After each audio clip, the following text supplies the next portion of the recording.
지난 시간 먼저 정리해 보면 야곱이 하란에서 가나안 땅으로 돌아오면서 여러 가지 어려운 일들이 있었습니다.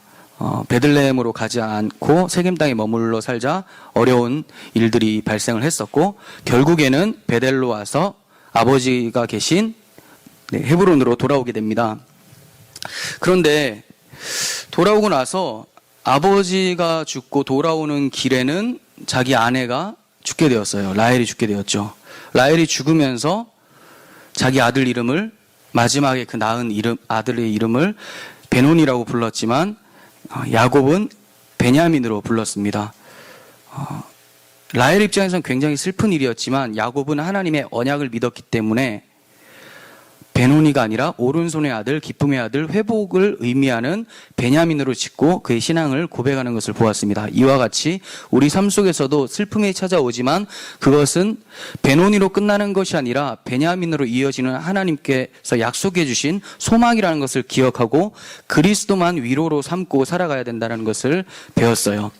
오늘은 이어서 이제 나타나는 본문인데 에서의 족보에 대한 내용입니다. 에서의 족보. 먼저 본문 전체를 이해하기 쉽게 제가 단락을 좀 정리를 했습니다. 4개의 단락으로 정리가 되는데, 첫 번째는 1절에서 8절까지예요. 에서의 족보인데 큰 틀에서 족보를 얘기를 해요. 주로 에서의 아내 이름들이 많이 거론되고 있습니다. 그리고 세일산에 거주하게 된 배경이 무엇인지를 설명해 주고 있어요. 그리고 두 번째 단락은 9절에서 19절까지 내용인데 에서의 족보를 조금 더 상세히 접근을 하고 있고, 그리고 에서의 족장들이 누군지를 얘기를 해주고 있어요. 20절에서 30절 세 번째 단락은 호리 족속과 그 족장들 내용인데, 호리 족속은 에서의 후손들, 에서와 에서의 후손들이 들어가기 전부터 세일 땅에 거주하고 있었던 원주민들이에요. 그 호리 족속의 족장이 세일이었죠, 이름이. 그래서 족장 이름도 세일이고 그 지역도 세일 땅이라고 이렇게 표기를 하고 있는 거예요. 이 호리 족속과 그 족장들을 얘기함으로써 에돔 족속이 호리 족속을 다 거느리면서 그들을 위해서 통치하고 있었다라는 것을 또 보게 돼요. 나중에 신명기 2장 12절 가면 에서 자손이 호리 족속을 완전히 쫓아내서 사라지게 되는 것도 보게 돼요. 그러니까 완전히 주도권을 쥐고 있었던 것이 에돔 족속이었어요. 그리고 마지막 네 번째 단락이 31절에서 43절인데 에돔 땅을 다스리던 왕들과 종족, 거처, 이름에 따른 족장들을 나열하고 있습니다. 에돔 땅을 다스리던 왕들 그리고 족장들에 대해서 얘기를 하고 있어요. 그런데 왜 이렇게 긴 지면을 할애하면서 에서의 족보를 등장시키고 있을까요? 우리가 방금 읽어봤지만 그 원줄기도 아닌데, 하나님의 언약의 자손도 아닌데 너무나 많은 이름들이 나오고 81명이 나오고 있거든요. 제가 다 세보진 않았는데 누가 센 사람이 그렇게 써놨더라고요. 네, 틀리면 그 사람이 틀린 겁니다. 네, 81명의 이름이 나오고 엄청 많은 지면을 할애하고 있는데 왜 이렇게 등장을 하고 있을까? 솔직히 35장 후반부는 이스라엘의 족보, 야곱의 족보로 마치고 있거든요. 야곱의 아들들은 이러하니라 하면서 12아들 이름이 나타나요. 그리고 나서 36장을 싹 뺀 상태로 37장으로 넘어가면 어떻게 시작을 하고 있죠? 2절 보시면 야곱의 족보는 이러하니라 하고 요셉 이야기가 나와요. 그리고 그 이후에 38장에는 유다 이야기도 나오고 나중에 애굽 땅으로 들어가게 돼서 야곱의 족속들이 점점 풍성해지는, 그런 사람이 많아지는 것을 얘기를 하고 있죠. 그러니까 35장 후반부에서 야곱의 족보를 얘기하고 난 다음에 37장으로 딱 넘어가면 그 족보 이야기가 딱 연결이 될 텐데 굳이 36장에서 에서의 족보를 끼워 넣는 것처럼 부자연스러운 느낌을 받는 그런 내용이 나오고 있는 거예요. 왜 그럴까? 분명히 이유가 있겠죠. 그래서 이 이유를 찾기 위해서 굉장히 고심을 했습니다. 그런데 전체적인 맥락에서 보면 뚜렷하게도 나오더라고요. 먼저 야곱과 에서의 대조를 얘기하기 위해서 그래요. 야곱과 에서의 대조. 야곱은 하나님의 택한 줄기죠. 이걸 창세기 3장의 내용으로 표현으로 하자면 여자의 후손 줄기가 야곱이 되는 것이고, 언약 밖에 있는 에서의 줄기는 뱀의 후손으로 나타나게 되는 거죠. 이렇게 야곱과 에서의 줄기가 나눠진다는 것을 보여주고 있는 것이고, 야곱과 에서가 분리가 일어나는 것을 보여주기 위해서 36장에 에서의 족보, 그리고 에서가 세일 땅으로 옮겨가서 살았다는 것을 보여줘요. 우리가 이 야곱의 아버지 이삭의 이야기를 할 때도 이스마엘과 이삭이 분리가 되는 것을 보았었죠. 그 앞으로 넘어가도 그래요. 할아버지 아브라함과 롯이 분리가 되어지죠. 롯이 동편으로 멀리 떠나가게 돼요. 여기서도 에서가 야곱을 멀리 떠나가게 됩니다. 이 세일은 야곱이 있는 곳에서 동쪽에 있어요. 멀리 떠나가게 돼요. 동쪽은 좋지 못한 기운이 흐르는 곳이죠. 그게 뭡니까? 에덴의 동편을 생각하게 되는 거예요. 하나님의 언약 밖에 있는 사람들을 상징적으로 표현할 때 동쪽이라는 표현을 많이 씁니다. 그러면 왜 이렇게 분리를 얘기를 하고 대조를 얘기하고 있을까? 이거를 생각해 보면 야곱, 하나님의 백성 야곱이 나오고 야곱 족보가 나오고 에서 족보가 나오고 다시 야곱 얘기가 나와요. 그 말은 하나님의 백성이 처음부터 하나님의 백성이 되는 것이 아니라 에서라는 것이 원래 우리의 모습이었고, 그런데 하나님이 이러한 에서와 같은 자를 어떻게 하나님의 백성 야곱으로 만들어 내셨는가를 설명하기 위해서 그 사이에 에서의 족보가 딱 들어가 있는 거예요. 그렇다면 야곱이 하나님의 택한 백성이니까 뭔가 야곱의 삶이 좀 괜찮아 보여야 되잖아요. 그런데 에서의 삶과 비교해 봤을 때는 영 별로예요. 야곱은 하란에서 나그네로 외국인으로 20년 동안 자기 삼촌을 섬겼어요. 거의 종살이를 한 거죠. 종살이. 밤낮 비가 오나 눈이 오나 자기 삼촌을 위해서 양을 쳤는데 그에게 돌아오는 거는 뭐 1000대밖에 없었었죠. 결국 그의 꾀로 인해서 많은 것을 얻게 되지만 굉장히 힘들게 살았던 야곱의 모습을 우리는 떠올리게 됩니다. 그런데 그 야곱이 그렇게 힘들게 살고 있을 때 에서의 삶은 어땠는가? 야곱의 20년 동안 에서는 세일 땅에서 크게 번성케 되었음을 보게 돼요.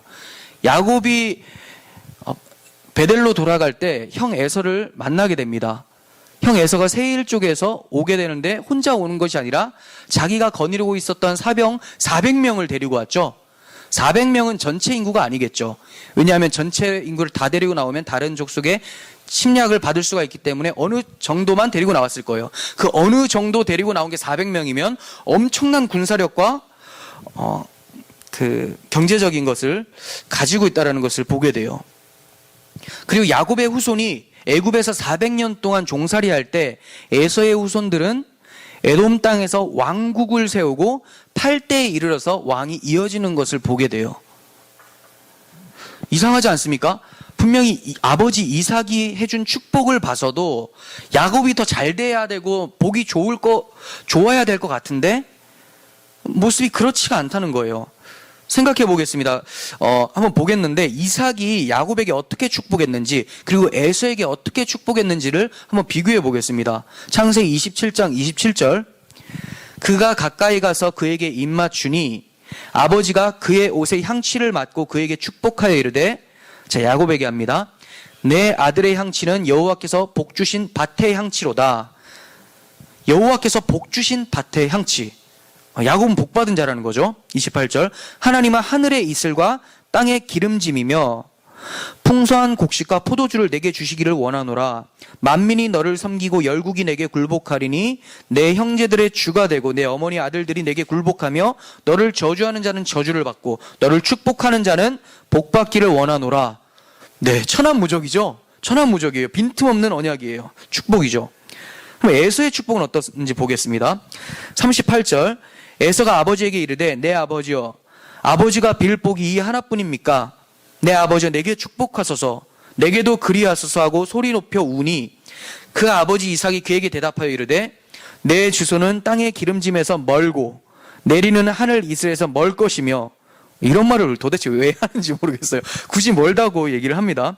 너는 칼을 믿고 생활하겠고 내 아우를 섬길 것이며 내가 매임을 벗을 때에는 그 멍에를 내 목에서 떨쳐버리라 하였더라. 자, 마지막 문장이 좀 어려울 수 있는데 내가 매임을 벗을 때에는 그 멍에를 내 목에서 떨쳐버리라. 버리리라. 이 말은 세 번역으로 보면 내가 열심히 힘을 키우면 그제서야 아우에게서 벗어날 수는 있을 것이다. 그러니까 엄청 힘들게, 열악한 환경, 열등성을 얘기를 하고 있는 거죠. 그런데 이처럼 에서의 축복은 축복이 아니라 저주에 가깝고 야곱은 정말로 그야말로 축복인데 우리가 볼 때 야곱의 모습은 저주에 가깝다라는 거예요. 오히려 에서가 형통하게 되는 것을 보게 돼요. 오늘날에도 불신자들이 더 형통하는 모습을 보게 됩니다. 성도님들은 밤낮 기도하고 열심히 일을 하고 해도 일이 잘 안 풀리는 경우가 참 많아요. 그래서 하나님 도대체 저한테 왜 그러십니까? 왜 저 친구는 하나님 믿지도 않는데 저렇게 잘 되고 내 모습은 이 모양 이 꼴입니까? 의아하고 불평하기도 하고 원망스럽기까지도 합니다. 이런 문제들을 어떻게 해석을 해야 되는가? 근데 이거는 우리들뿐만이 아니라 성경의 믿음의 선배들도 이 부분에 대해서 굉장히 의아해했었어요. 시편 73편 1절에서 14절 한번 찾아보겠습니다. 시편 73편 1절에서 14절. 아삽의 시인데 아삽이 우리들이 의아해하는 것을 그대로 생각하면서 쓴 것 같습니다. 제가 읽겠습니다. 하나님이 참으로 이스라엘 중 마음이 정결한 자에게 선을 행하시나 나는 거의 넘어질 뻔하였고 나의 걸음이 미끄러질 뻔하였으니 이는 내가 악인의 형통함을 보고 오만한 자를 질투하였음이로다. 그들은 죽을 때에도 고통이 없고 그 힘이 강건하며 늙어 죽을 때까지 힘이 좋다는 거예요. 그리고 고통 없이 죽는데요. 병도 안 걸린다는 거죠. 사람들이 당하는 고난이 그들에게는 없고 사람들이 당하는 재앙도 그들에게는 없나니 그러므로 교만이 그들의 목걸이요 강포가 그들의 옷이며 살찜으로 그들의 눈이 솟아나며 그들의 소득은 마음의 소원보다 많으며 원하는 것보다 더 많이 갖는다는 거예요. 그들은 능욕하며 악하게 말하며 높은 데서 거만하게 말하며 그들의 입은 하늘에 두고 그들의 혀는 땅에 두루 다니는도다. 그러므로 그의 백성이 이리로 돌아와서 잔에 가득한 물을 다 마시며 말하기를 하나님이 어찌하랴 지존자에게 지식이 있으랴 하는도다. 하나님을 모독하는 거죠. 볼지어다 이들은 악인들이라도 항상 평안하고 재물은 더욱 불어나도다. 내가 내 마음을 깨끗하게 하며 내 손을 씻어 무지하다 한 것이 실로 헛되도다. 나는 종일 재난을 당하며 아침마다 징벌을 받았도다. 내 하나님 백성인 자기 입장에서는 자기는 맨날 고통이 따르는데 저 불신자들 보니까 하나님께 막 비아냥거리고 하나님을 조롱하면서 더 일이 잘 풀리는 것을 보게 되는 거예요. 이 사람이 얼마나 어이가 없겠습니까? 그런데 이 사람이 깨달은 바가 있어요. 그 결과가 그들이 어떻게 된다는지를 설명하고 있는 게 16절 이하인데 16절부터 보겠습니다. 내가 어쩌면 이를 알까 하여 생각한즉 그것이 내게 심한 고통이 되었더니 너무 열심히 생각을 많이 한 거예요. 하나님의 성소에 들어갈 때야 그들의 종말을 내가 깨달았습니다. 내 하나님을 인격적으로 만나고 하나님의 뜻을 이제 알게 될 때 그때 정확하게 깨달았는데 주께서 참으로 그들을 미끄러운 곳에 두시며 파멸에 던지시니 그들이 어찌하여 그리 갑자기 황폐되었는가 놀랄 정도로 그들은 전멸하였나이다. 주여 사람이 깬 후에는 꿈을 무시함같이 주께서 깨신 후에는 그들의 형상을 멸시하리이다. 네, 이들은 잠깐이란 거예요. 꿈에서 깨는 것처럼 이들의 형통은 잠깐이고 하나님께서 꿈에서 깬 것처럼 이들을 다 사라지게 만들어 버리겠다는 거예요. 꿈에서 깨면 지금까지 꿨던 꿈들이 다 사라지게 되죠. 그와 같이 하나님이 한순간에 사라지게 만든다고 말씀을 하고 계세요. 에돔의 결국이 그렇습니다. 에돔이 처음에 잘 풀리는 것 같아요. 에서가 처음에는 잘 풀리는 것 같아요. 그런데 에서의 결국이 뭐냐? 그건 오바댜서가 얘기를 해주고 있습니다. 오바댜서는 에서의 자손들이 건축하고 있던 그 건설한 왕국, 에돔 왕국, 그 왕국에 대해서 심판을 예언한 말씀이에요. 오바댜 1장 3절에서 4절 그리고 10절에서 15절 보겠습니다. 내가 바위 틈에 둥지를 틀고 높은 곳에 집을 지어놓고는 누가 나를 땅바닥으로 끌어내릴 수 있으랴 하고 마음속으로 말하지만 너의 교만이 너를 속이고 있다. 내가 독수리처럼 높은 곳에 보금자리를 꾸민다 하여도, 내가 별들 사이에 둥지를 튼다 하여도 내가 너를 거기에서 끌어내리고야 말겠다. 나 주의 말이다.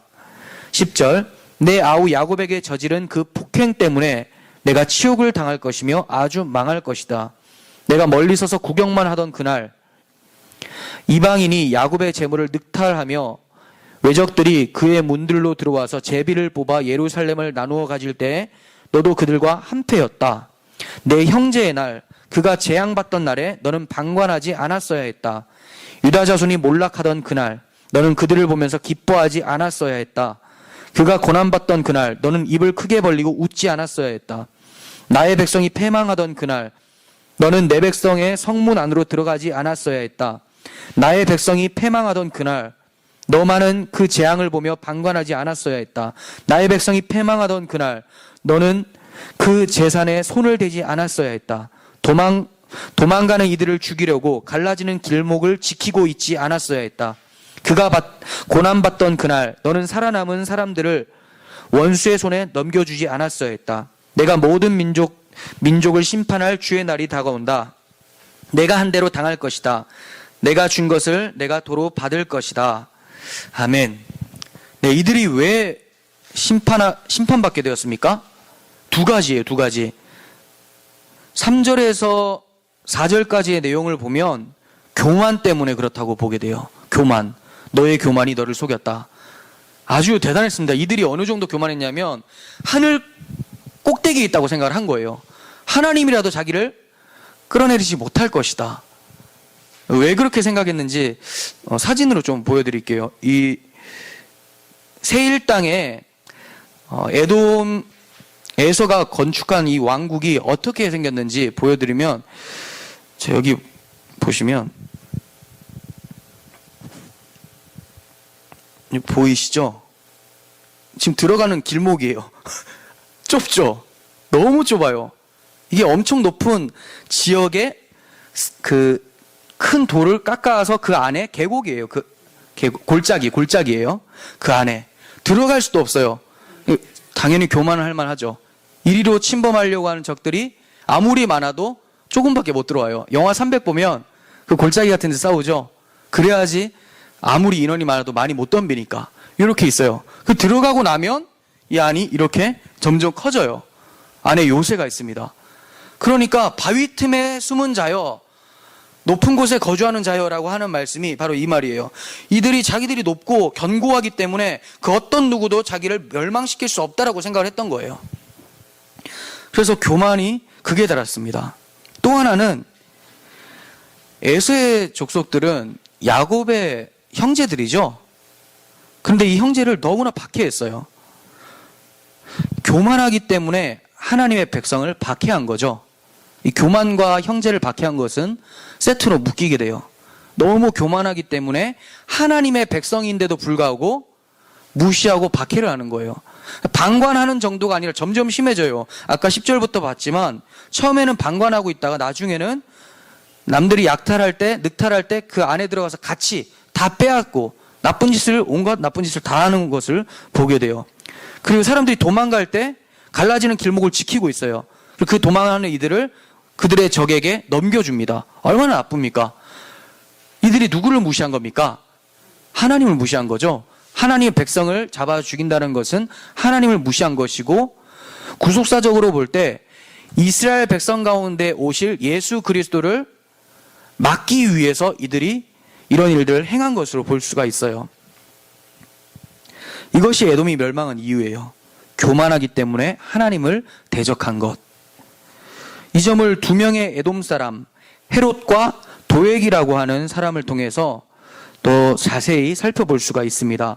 헤롯은 어떤 사람이었습니까? 예수님께서 유대 땅에 태어나셨을 때 예수님을 죽이고자 베들레헴에 살고 있었던 아이들 2살 미만 다 죽였던 자죠. 다 죽였던 사람이에요. 즉 예수님을 박해한 자죠. 이 헤롯은 자기 영광을 위해서, 자기 유익을 위해서 자기 가족들까지 죽이는 사람이에요. 그러니까 뭐든지 자기 밑으로 두고 자기 유익을 위해서 존재케 한 사람이에요. 그러니까 하나님도 자기 밑으로 두길 원하지 자기 위로 올라오면 죽이겠다라는 거죠. 그래서 예수님이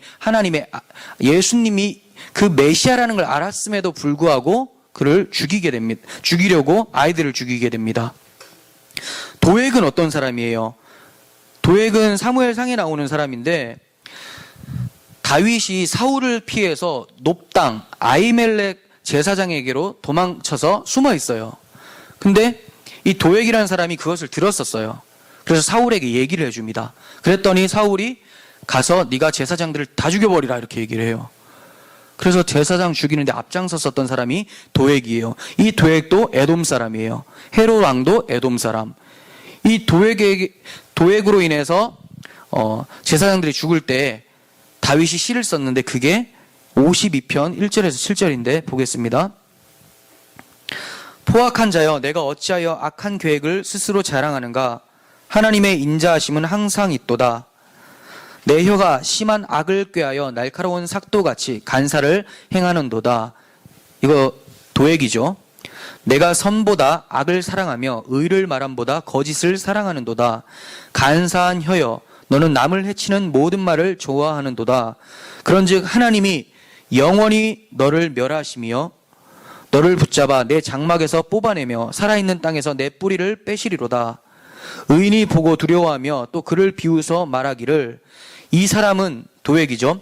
하나님을 자기 힘으로 삼지 아니하고 오직 자기 재물의 풍부함을 의지하며 자기 악으로 스스로 든든하게 하던 자라 하리로다.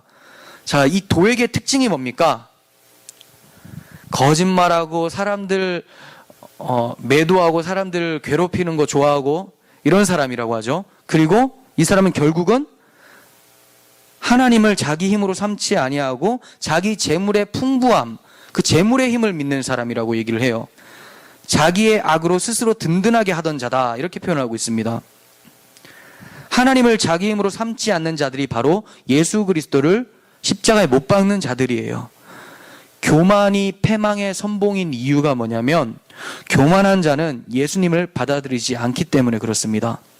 절대로 하나님께서 베풀어 주신 호의에 대해서 용납을 하지 않습니다. 그거 없어도 내가 잘났기 때문에 충분히 구원받을 수 있고 충분히 의로울 수 있다고 생각하기 때문에 그렇습니다. 에돔족 속의 형통이 길게 느껴질 수도 있어요. 불신자들의 형통이 길게 느껴질 수도 있습니다. 하지만 그거는 인간 편에서 우리 편에서 느끼는 시간일 뿐이지 하나님 편에서 인생의 시간을 딱 보시면 그건 찰나와 같아요. 순간적인 거예요. 점으로 보시는 거죠. 하나님의 때에 반드시 보응이 있게 됩니다. 그러니까 우리는 우리의 시각으로 시간을 바라보는 자가 아니라 하나님의 시각으로 시간을 바라볼 수 있어야 되는 거예요. 그렇다면 우리가 원해야 되는 복이 뭘까요? 에돔이 이렇게 교만하고 그리스도를 대적해서 패망하게 되는데 이들의 형통이 좋지 않다는 걸 알게 됐어요. 이들이 아무리 형통해도 그것이 복이 아니라는 것을 알게 됐어요. 그러면 진짜 우리가 원하는 복이 뭔가? 우리가 원해야 되는 복이 뭔가? 다윗의 시편을 이어서 보면 알게 됩니다. 도액을 생각하면서 쓴 시편 계속 이어서 보겠습니다. 52편 8절과 9절. 그러나 나는 하나님의 집에 있는 푸른 감람나무 같으며 하나님의 인자하심을 영원히 의지하리로다. 주께서 이를 행하셨으므로 내가 영원히 주께 감사하고 주의 이름이 선하심으로 주의 성도 앞에서 내가 주의 이름을 사모하리이다. 이 사람이 원하는 복이 뭡니까? 지금 하나님의 인자하심을 의지한다라고 얘기해요. 하나님의 사랑을 의지한다. 그리고 하나님의 그 사랑이 이미 행해졌다라고 얘기를 하고 있죠. 그죠? 8절에서는 9절에서 주께서 이를 행하셨으므로 하나님의 사랑을 의지하는데 하나님이 그 사랑을 이미 행하셨다는 거예요. 그게 뭘까요? 1차적으로는 자기가 사울의 손에서 벗어나서 구원받는 거예요. 목숨이 유지되는 게 하나님이 행하신 사랑이에요. 그걸 믿음으로 보고 있는 거죠. 아직 일어나지도 않았는데 그가 보고 있어요. 근데 궁극적으로는 하나님께서 자신을 통해서 메시아 그리스도께서 오신다라는 것을 믿고 내가 사울에게 잡혀 죽으면 그리스도가 오시는 것이 가로막히기 때문에 나를 그리스도의 영광을 위해서라도 살려놓는다라는 것을 자기가 믿고 있었던 것이죠. 단순히 하나님이 날 살려줄 거야가 아니라 내 몸에서 그리스도께서 오실 것이기 때문에 하나님은 반드시 나에게 그 사랑을 베푸실 것이고 나는 이미 베푸셨다고 확신합니다 라고 고백을 하고 있는 거예요. 이게 바로 우리가 원해야 될 복입니다. 하나님이 야곱은 사랑하고 에서는 미워하였다 이렇게 말씀하셨어요. 말라기서에. 야곱을 사랑하고 에서는 미워했다. 근데 야곱을 사랑했는데 야곱의 삶을 보니까 돈도 별로 없고 돈이 많아졌었지만 결국 기근이 찾아와서 다시 애굽으로 내려가게 되는 걸 보게 되죠. 크게 명예가 있었던 것도 아니고 이 세상에서 나그네와 외국인처럼 어렵게 살았었어요. 그럼 이걸 봐서 하나님이 야곱을 사랑했다라고 했으니까 물질, 명예 이러한 것들이 있고 없음에 따라서 하나님이 날 사랑하는구나, 사랑하지 않는구나가 좌지우지되지 않는다라는 것을 우리가 알게 되죠. 하나님이 날 사랑한다고 해도 물질이 없을 수가 있어요. 명예롭지 못할 수가 있습니다. 하나님이 에서를 미워했다고 합니다. 그렇지만 에서는 이름이 잘 알려져 있죠. 왕국을 건설했던 사람이에요. 돈도 많아요. 군사력도 많습니다. 그렇지만 하나님은 그를 사랑하지 않았다고 말씀하고 있어요. 사도 바울은 진짜 복이 무엇인가에 대해서 말씀해주고 있어요. 에베소서 1장 3절에서 7절입니다. 우리 주 예수 그리스도의 하나님 아버지를 찬양합시다. 왜 찬양하는지를 보겠습니다. 하나님께서는 그리스도 안에서 하늘에 속한 온갖 신령한 복을 우리에게 주셨습니다. 네, 이 복이 정말 중요하죠. 신령한 복을 주셨대요. 주실 거라는 것도 아니에요. 이미 주셨어요. 그게 뭔가? 하나님은 세상 창조 전에 그리스도 안에서 우리를 택하시고 사랑해 주셔서 하나님 앞에서 거룩하고 흠이 없는 사람이 되게 하셨습니다. 하나님은 하나님의 기뻐하시는 뜻을 따라 예수 그리스도를 통하여 우리를 하나님의 자녀로 삼으시기로 예정하신 것입니다. 그래서 하나님이 하나님의 사랑하시는 아들 안에서 우리에게 거저 주신 하나님의 영광스러운 은혜를 찬미하게 하셨습니다. 우리는 이 아들 안에서 하나님의 풍성한 은혜를 따라 그의 피로 구속, 곧 죄 용서를 받게 되었습니다. 여기에 나열된 게 바로 하늘에 속한 신령한 복이라는 거예요. 뭐가 있었죠? 택하심이 있었죠. 예정하심이 있었어요. 자녀가 되었어요. 하나님의 은혜를 찬미하는 것. 우리가 이 시간에 찬송을 할 수 있는 것이 하나님이 하늘에 속한 복을 주셨기 때문에 나타난 결과라는 거예요. 그리고 죄 용서받는 것. 이게 정말 큰 복이다 이렇게 얘기를 해요. 이게 정말 복으로 느껴지십니까? 이 모든 복이 그 아들 그리스도 안에서 이루어진다는 것을 강조하고 있어요. 오늘 우리가 몇 절 읽어봤지만 여기서 계속해서 그리스도 안에서, 이 아들 안에서 강조하고 있습니다. 하늘의 신령한 복은 그리스도 안에 있을 때 우리에게 다가오게 된다는 거예요. 우리가 지금 예수님을 구주로 고백하고 예수님을 찬양하고 있다면 우리가 정말 하늘의 신령한 복을 받은 자라는 것을 사도 바울은 얘기를 해주고 있는 거예요. 이것을 자주 잊어버리기 때문에 에서의 형통이 부러워 보이는 거예요. 에서의 형통 풀과 같이 금방 시듭니다. 하나님 시간대로 봤을 때는 찰나와 같다고 말씀을 드렸잖아요. 근데 우리가 볼 때는 왜 그렇게 부러워 보입니까? 우리가 받고 있는 이 복에 대해서 간과하고 있기 때문에, 잊어버리고 있기 때문에, 망각하고 있기 때문에 그렇다는 거예요. 왕과 족장으로 번성케 된 에서의 족보가 부러우십니까? 그러나 왕은 누가 세워주는 왕인가에 따라서 달라져요. 누가 세워주는 왕이 중요합니까? 내가 스스로 서는 왕이 아니라 하나님이 세워주는 왕이죠. 에서는 스스로가 왕이 된 자였어요. 인간적으로 보면 참 딱한 사람이에요. 왜냐하면 자기 아버지 이삭에게 축복이라고 한답시고 축복이 아니라 거의 저주에 가까운 말을 들었어요. 이걸 듣고 자기가 운명이 이렇게 되지 않으려고 얼마나 노력했겠습니까?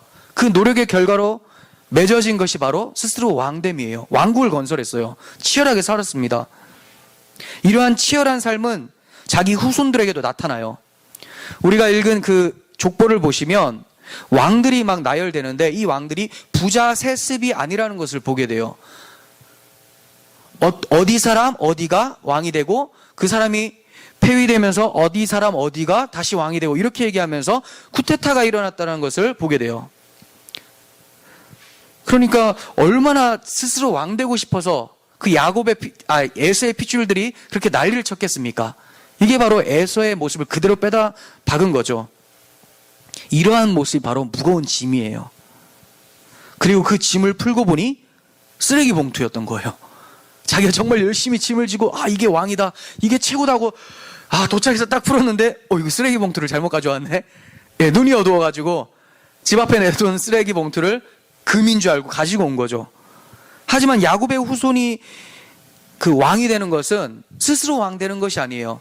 하나님이 다윗을 세울 때 어떻게 왕이 됩니까? 사람들이 세운 것이 아니라 하나님이 다윗을 세운 거죠. 내 마음에 합한 사람이라고. 이거는 다윗의 행위 때문에 세워진 게 아니에요. 은혜로 택하심에 따라 된 것입니다. 교회들도 하나님께서는 왕 같은 제사장이라고 말씀하셨어요. 우리가 스스로 왕 되려고 한 것이 아니라 하나님께서 은혜로 택하심에 따라 세워주신 거예요. 거저받은 은혜죠. 이게 바로 그리스도인이 왕이 된 이유라는 거예요. 그리스도인들이 왕이 되는 것은 에서와 같이 무거운 짐이 아닙니다. 예수님께서 내 멍에는 쉽고 가볍다라고 했어요. 우리가 생각할 때는 정말 무거운 것처럼 가지고 나르고 다니지만 결국 그걸 펴보니까 그 안에 예수 그리스도는 보배가 들어있고 돌아보니까 하나도 힘들지 않게 왔구나라고 고백하게 되는 거예요. 분명히 지고 갈 때는 뭔가 힘든 것처럼 느꼈지만 돌아보면 하나님의 은혜로 그냥 왔구나, 이렇게 생각이 되게 되는 거죠. 그리고 그 뚜껑 딱 열어보니까 보화가 있는 거죠. 예수 그리스도라는 생명.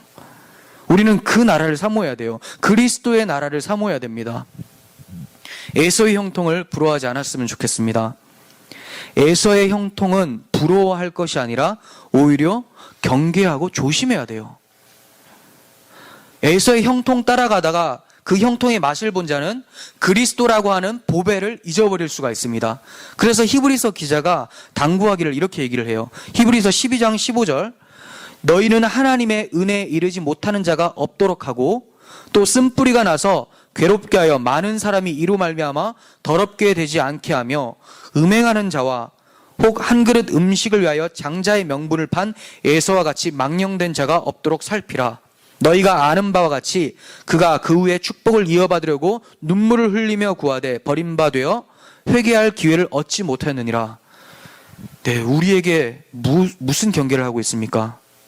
하나님의 은혜에 이르지 못하는 자가 없도록 해라. 이거 교회에게 주시는 말씀이에요. 여기서 쓴뿌리가 나서 괴롭게 하는 사람들이 나타난다고 하죠. 근데 이 쓴뿌리를 또 신사도에서는 우리 안에 어떤 쓴뿌리 이렇게 얘기하는데, 이 쓴뿌리는 교회 안에 믿음을 왜곡시키는 사람들을 얘기하는 거예요. 조심해라. 그것 때문에 교회가 더럽혀질 수도 있다. 그리고 하나님의 은혜에 이르지 못하는 자가 없도록 스스로 살펴라, 이렇게 얘기해요. 화평과 거룩함 없이는 아무도 주를 볼 수 없다라고 이 앞절에 나와요. 14절에. 그러니까 교회에서 화평과 거룩함을 추구하면서 서로 돌보고 계속해서 성장해 가야 된다는 걸 얘기를 하는 거예요. 그리고 또 뭐라고 합니까? 음행하는 자 조심해라. 음행하는 자, 혹 한 그릇 음식을 위하여 장자의 명분을 판 에서와 같이 망령된 자가 없도록 해라. 이 에서가 이 음행과 망령됨을 함께 했던 자예요. 음행은 뭡니까? 가나안 족속에게 장가든 것이죠. 가나안 족속 여인들을 아내로 다 맞이해서 자기 어머니 리브가의 근심을 크게 만들었던 사람이 에서예요. 그리고 이 음행, 또 하나는 그리스도의 선조로서 또 그리스도의 자손으로서 이어질 수 있는 그 장자의 명분을 팥죽 한 그릇에 팔아버리는 망령된 자. 네, 음행과 망령이 세트로 묶여지고 있습니다. 우리가 에서의 형통을 좋아하다가 에서처럼 눈물을 흘리면서 구하지만 받지 못할, 회개할 기회를 얻지 못하는 경우가 생겨날 수가 있습니다. 그러니까 우리는 그 형통을 쫓는 것이 아니라 하나님께서 우리에게 주신 신령한 하늘의 복을 쫓아가면서 살아야 되는 거예요. 오늘 본문은 43절에서 에돔의 족속의 조상은 에서더라, 이렇게 마치고 있어요. 에돔 족속의 조상은 에서다. 그러면 이스라엘 족속의 조상은 야곱이라는 말이죠. 여러분들의 조상은 누굽니까? 에서가 조상이 되면 안 되겠죠. 야곱의 족보에 이름이 들어가는 자가 되어야 합니다. 헤롯 왕의 길을 갈 것인가? 아니면 다른 왕 예수 그리스도의 길을 갈 것인가? 둘 다 선택할 수가 없어요. 헤롯 왕의 길을 가면서 세상으로부터도 왕의 그 대우를 받으면서 영적으로도 왕으로 살아가고 싶다. 그런 거 없습니다. 선택하지 못한다면 그 길은 반드시 헤롯의 길이 될 수밖에 없어요. 그러면 여러분들은 자기 자신을 위해서 살 것이고 자신의 삶을 위해서 다른 사람들 모조리 처단했었던 헤롯의 삶을 그대로 살아갈 거예요. 그렇지 않으려면 반드시 예수님을 믿고 그분의 길로 걸어가야 해요. 비록 그 걸어가는 길이 우리 눈으로 봤을 때 부족해 보이고 초라해 보일 수 있습니다. 하지만 그리스도 안에서 살아가는 삶이 진정한 복이라는 것을 잊어서는 안 됩니다. 멸망할 수밖에 없는 에서의 족보에 기록된 우리를 야곱의 족보로 옮겨 넣으시고 자녀 삼아 주신 그리스도의 십자가 사랑을 찬양하는 우리들이 되었으면 좋겠습니다. 기도하겠습니다. 하나님 아버지, 36장의 에서의 족보를 보면서 에서가 왜 이렇게 형통할까, 왜 이렇게 강력할까 생각하면서 에서를 닮고 싶다는 생각을 한순간이라도 하지 않았는지 우리 자신을 돌아봅니다. 만약 그러한 생각들이 있다면 그것이 망령된 생각이라는 것을 깨닫게 하여 주시고 하늘에 속한 신령한 복인 예수 그리스도를 따라서 걸어가는 우리들 되게 하여 주시옵소서. 에서가 우리들의 족장이 되지 않게 하시고 조상이 되지 않게 하시고 야곱이 우리들의 조상이 되게 하여 주셔서 믿음의 길을 걸어가며 예수 그리스도에게 속한 그리스도의 족보에 오르는 우리 모두가 되게 하여 주시옵소서. 예수님의 이름으로 기도합니다. 아멘.